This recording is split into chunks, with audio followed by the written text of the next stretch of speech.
Sinceramente, se eu voltasse um ano no tempo e me visse dando o primeiro upload, eu não ia acreditar em nada disso daqui. Na real, eu não fazia a menor ideia do que estava começando. Pra mim, era só, sei lá, uma válvula de escape, uma forma de tirar a poeira daquelas miniaturas, falar de Via 35, daquela nostalgia dos Accelerations que a gente carrega, e torcer pra que, do outro lado da tela, tivesse pelo menos uma ou duas pessoas pra falar a mesma língua que eu. Só que em maio de 2025, eu tava muito longe de imaginar que esse canal ia virar meu norte. É que, olhando o Mark Wild de hoje, talvez não pareça, mas naquela época, as coisas eram bem diferentes. Eu tava sem trampo, sem saber muito bem pra onde ir. Sabe aquela sensação de estar em neutro, enquanto o mundo tá em quinta marcha? Pois é. E a minha cabeça, a minha cabeça também não tava ajudando muito. Eu não tava na minha melhor fase. Mas olhando agora, sem os óculos do Wild, eu percebo que talvez tenha sido exatamente por isso. Foi ali, naquele momento de silêncio, que o motor resolveu pegar. E foi ali que tudo começou de verdade.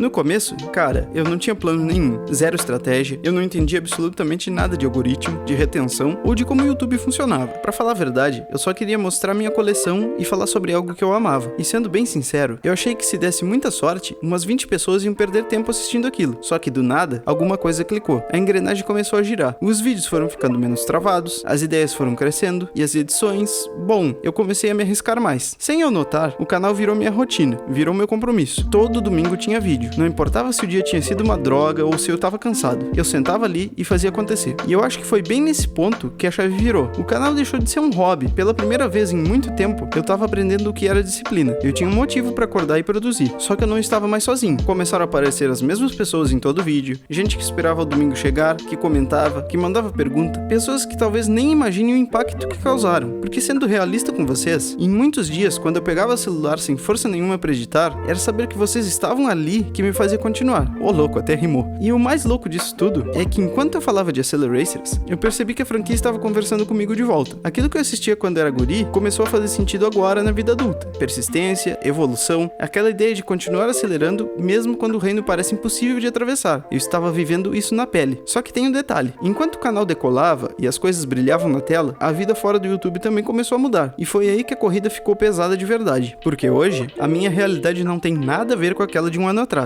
Hoje o dia é cheio, é faculdade, é trampo, é treino, e no meio disso tudo ainda tem o canal, o Instagram, as gravações com o pessoal da Oratz, os cortes que eu ajudo a fazer, e eu tento equilibrar esses pratinhos todos enquanto só tento ser uma pessoa normal no meio dessa loucura. E sendo bem sincero com vocês, tem dia que o cansaço bate e é difícil pra caramba. Teve uma época em que eu tinha todo o tempo do mundo. Eu passava madrugadas editando, pensando em cada detalhe de cada vídeo, eu tinha essa disponibilidade. Só que hoje, a vida me cobra outras coisas, responsabilidades que eu não posso e não quero ignorar. E uma das maiores é a faculdade. Muita gente acha que é só obrigação, mas pra mim é um sonho. É o que eu tô construindo pro meu futuro, tijolo por tijolo. Mas sabe o que é mais louco? O canal nunca me atrapalhou nessas coisas. Pelo contrário, ele me empurrou pra elas. Foi aqui, falando de carrinhos, de reinos de corrida, que eu aprendi o que é ter disciplina de verdade. Constância, compromisso, criatividade. Eu aprendi a não encostar o carro só porque a pista ficou perigosa. E nesse turbilhão, as portas começaram a se abrir. O Instagram voou. Mais de 11 mil pessoas em menos de um ano. É bizarro pensar nisso. E aí veio a Oratz Games, com o Kamba, o Mavis, o KVN e papo reto. É uma das resenhas mais caóticas e divertidas que eu já entrei. É onde eu descarrego a energia. Só que conforme a vida foi andando, eu tive que encarar uma verdade desconfortável. Eu não conseguia mais manter o ritmo de antes. O corpo e a mente começaram a pedir conta. E talvez essa tenha sido uma das paradas mais difíceis de aceitar até agora, porque esse canal nunca foi só um canal pra mim. Foi uma parte da vida que me salvou quando eu tava no fundo do poço. E foi justamente aí que eu percebi o tamanho do que a gente construiu aqui. Sendo bem honesto, acho que ninguém cria um canal e imagina o impacto real que aquilo vai ter na própria vida. A gente começa achando que vai mudar a vida dos outros, mas o que acontece aqui dentro, eu definitivamente não tinha ideia. Rolou uma fase em que eu tava perdido. Sabe quando você tá num labirinto e todas as saídas parecem fechadas? Sem direção, sem perspectiva, sem saber qual era o próximo passo. E aí esse canal surgiu, quase sem querer. Começou como uma brincadeira, um jeito de passar o tempo, mas aos poucos, ele virou meu porto seguro naquele período. Porque enquanto eu passava horas editando, quebrando a cabeça com ideias, ou simplesmente sentando aqui pra falar do que eu amo, pela primeira vez em muito tempo, eu sentia que tava construindo algo. Eu não tava mais só parado vendo a vida passar. E acho que é por isso que eu faço questão de estar colado com vocês. Pra mim, nunca foi sobre um número que aparece lá no painel do YouTube. Cada comentário de vocês, cada pessoa que separa um tempo do domingo pra me ouvir, cada teoria, cada meme, tudo isso fez esse canal ter pulso, fez ele parecer vivo. Com o tempo, o Wild deixou de ser um arroba do Instagram ou um nome de canal. Ele virou uma versão de mim que aprendeu a manter o pé no acelerador, mesmo quando a estrada tava cheia de óleo. Talvez seja por isso que eu me conectei tanto com esse universo. Porque no fundo, Accelerations nunca foi só sobre carros rápidos dos reinos impossíveis. Era sobre evolução, sobre errar a curva, bater no muro, mas voltar pra pista e tentar de novo. E sem perceber, eu levei cada lição dessas comigo nesse último ano. E é por tudo isso que decidir diminuir o ritmo foi uma das paradas mais difíceis que eu já fiz. Dói sentir que não vou estar aqui na mesma frequência de antes, mas esse último ano também me ensinou uma lição valiosa. Nem toda mudança de marcha significa que a corrida acabou. Às vezes, a gente só precisa reduzir para conseguir fazer a curva com segurança e continuar acelerando no que vem pela frente. Porque, falando francamente, hoje eu finalmente tenho coisas que, durante muito tempo, eu achei que nunca ia conquistar. Eu tenho objetivos claros, tenho planos, tenho responsabilidades e, acima de tudo, eu tenho sonhos pelos quais eu realmente quero e vou correr atrás. E um desses sonhos é a faculdade. Muitos até me perguntam, mas pra mim isso não é só um curso, é o que eu tô plantando pro meu futuro. E nesse momento, eu preciso dar o foco que isso merece, assim como pro meu trabalho, pros meus treinos e pra minha vida aqui fora, longe das telas. O Wild precisa estar bem pro canal ser bom. E é por isso que a partir de agora, os vídeos vão diminuir de frequência. Mas ó, não entendo errado, não é porque eu deixei de amar isso aqui. Muito pelo contrário. É justamente porque eu amo esse canal que eu tomei essa decisão. Eu prefiro tirar um pouco o pé do acelerador agora do que transformar uma parada que me salvou em algo que me destruiu aos poucos. E sinceramente, isso tá longe de ser um sumiço. Na real, eu continuo nativo. O Instagram tá lá quase todo dia, as ideias continuam fervendo e a Horatz continua sendo o caos mais divertido. Então, se você quiser continuar vendo o Wild, mesmo quando o assunto não for Acceleracers, é só colar lá. Provavelmente você vai me encontrar rachando o bico em algum vídeo com os guris da Horatz. No fim das contas, esse último ano me ensinou que crescer é aprender a equilibrar o peso da carga. Porque continuar acelerando não significa necessariamente levar o motor ao limite até ele fundir. Então, tira esse peso do coração. Isso aqui não é uma despedida, é só o começo de uma nova fase da corrida. Sinceramente, quando eu olho pelo retrovisor agora, ainda acho bizarro pensar em tudo que rolou em só um ano. O que começou como uma brincadeira, uma ideia simples de um cara querendo falar da franquia que marcou a infância dele, de alguma forma, tomou uma proporção que eu nunca imaginei. Por isso, antes de qualquer coisa, eu preciso agradecer a cada um de vocês que acreditou nisso aqui. Quem tá aqui desde os primeiros uploads, quem chegou no meio do caminho e quem tá chegando agora. Valeu por fazerem o Wild continuar acelerando. E um agradecimento de respeito à galera da comunidade Accelerations no YouTube Brasil. Muito antes de eu começar a gravar e colocar meu canal na parada, teve uma galera que manteve essa chama acesa por anos a fio na raça. Se eu já tenho pista pra correr e um público pra conversar, é porque vocês pavimentaram esse caminho muito antes de mim. Máximo respeito. E claro, preciso agradecer demais os guris da Horatz, o KVN, o Mavis e principalmente o Kamba, que sempre fortaleceu o canal, comprou minhas ideias mais malucas e até mergulhou de cabeça nesse universo por causa dos nossos projetos. Papo reto, manter o motor ligado no meio da rotina só foi possível por causa das nossas resenhas caóticas e rezadas em cal. Vocês são demais. Esse último ano me provou que a comunidade de Via 35 e Acceleracers ainda tá incrivelmente viva. E o agradecimento mais estranho de todos vai lá pro meu eu de 2017. Aquele guri que tentou criar um canal de Minecraft sem saber nada de edição, nada de roteiro, mas teve a coragem de dar o primeiro passo. Pessoal, valeu por esse primeiro ano. A corrida não para, ela só muda de fase. Te espero nos próximos vídeos e...